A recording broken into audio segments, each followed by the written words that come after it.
This is a Federal News Network podcast. The U.S. Agency for International Development works with commercial contractors and nonprofits in countries where it operates. For many years, that's included religious organizations. Now, USAID has established a formal policy for religious engagements. We get the details from the acting director of its Center for Faith-Based and Neighborhood Partnerships, Amanda Vigneault. Ms. Vigneault, good to have you with us. Thanks so much for having me on your show.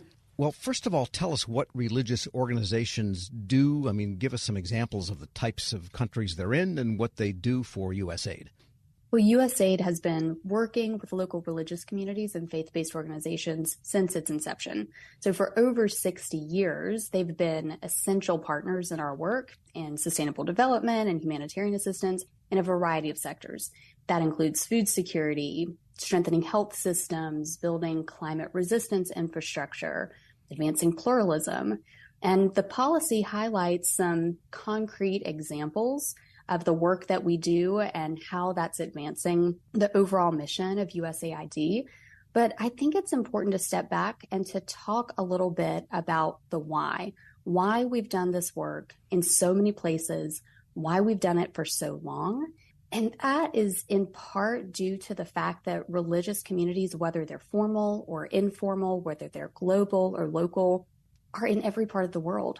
So in many of the places where USAID works, we know that religion plays a significant role in daily life. And some countries where USAID has a presence, individuals are reporting high levels of religious commitment, sometimes upwards of 80 or 90%. And that for us is more than just a data point.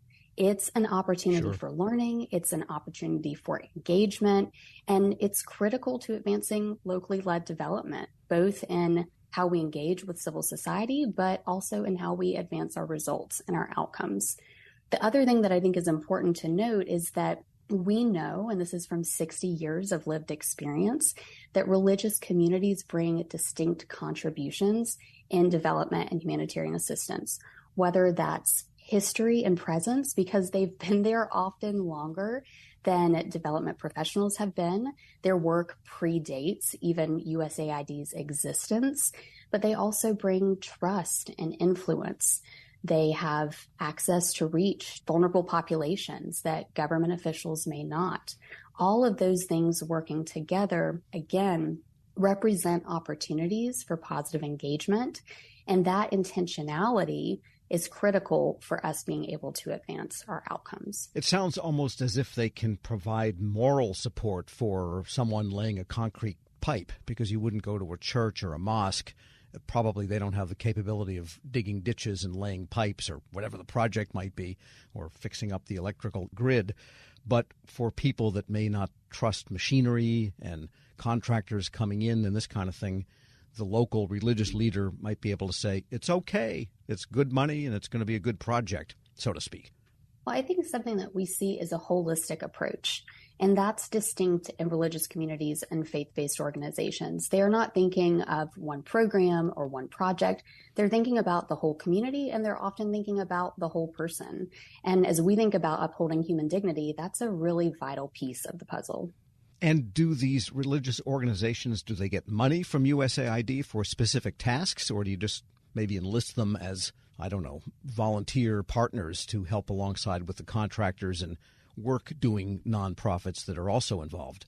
So it ranges. And strategic religious engagement at USAID is an intentional and it's an evidence-based approach, but we define it as the process of collaborating and partnering with religious communities and faith-based organizations, both globally and locally. And so it could look like making an award to a faith-based organization, but it could look like broader civil society engagement and stakeholder consultations to identify the priorities of individuals and organizations in the community that perhaps we haven't engaged yet. And I would say the last piece of that definition, which is so critical, is the overall goal of our religious engagement efforts is to advance our shared development and humanitarian goals. And that word shared is really intentional. And it's so important because it underscores the principle of mutuality upon which locally led development is predicated. And that has to do with identifying what is common between us so that we can intentionally and jointly pursue this vision of a better world. That's the strategic part. We get the question a lot, what makes it strategic religious engagement? For me, it's a question of how do we work together more effectively, bringing the best of our resources to bear on a particular development or humanitarian challenge. That's more than a meeting, and that's more than a one-off transactional engagement. That's a strategic approach that we apply to doing development in a way that's more inclusive and hopefully more impactful. We are speaking with Amanda Vigneault. She is director of the Center for Faith-Based and Neighborhood Partnerships at the U.S. Agency for International Development. And let's get to this new policy that you have for religious engagement. As you mentioned, USAID has been using religious organizations, partnering with them for 60 years. Why a policy now, and what does the policy intend to do here?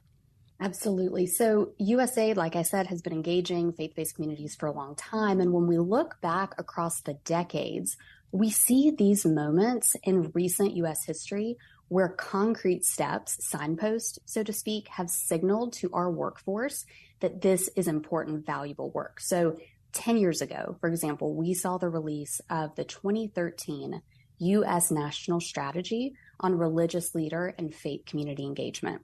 And that strategy called on U.S. government officials to develop and deepen their relationships with religious leaders and faith communities as they carry out their foreign policy responsibilities.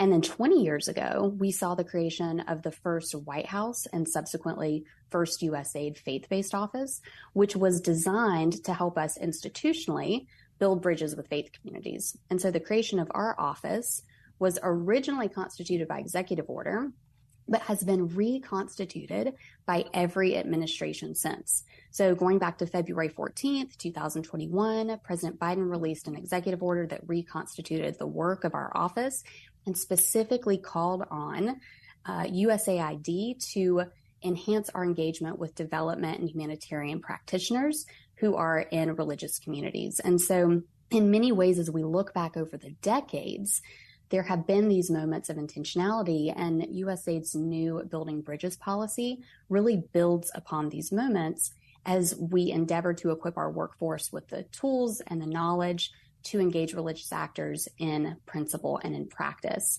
But the last thing I want to throw in here, and I think it's really important, is that in addition to this legacy work and these sort of signposts along the way, when we look at USAID right now, the moment we're in, it's really strategic that we've been able to release the policy under the administrator's vision for an agency for inclusive development.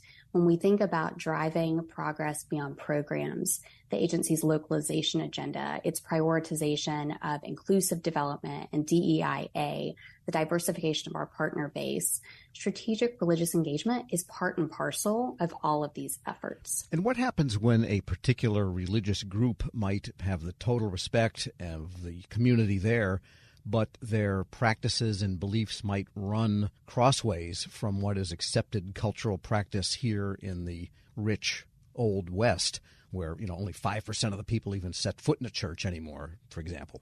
I think part of what's critical, and the policy articulates this, we have to be mindful that the policy was not created in a vacuum.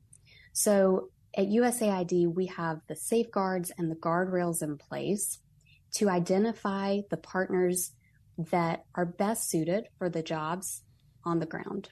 And so being mindful of that and ensuring that the relationships that we are cultivating over time are done on our part with full respect and inclusivity, but also done in compliance with the legal requirements that we have as an agency is critical to effective development results at the end of the day.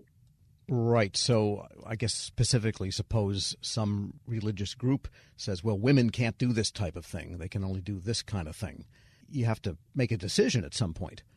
Well, and I think that's where it comes down to how USAID has been partnering for 60 years. So the strategic religious engagement policy is about enhancing the engagement that we have with community members, but the contracting decisions that we make as an agency are guided by non-discrimination policies. They're guided by principles of inclusive development and how we integrate that across the program cycle.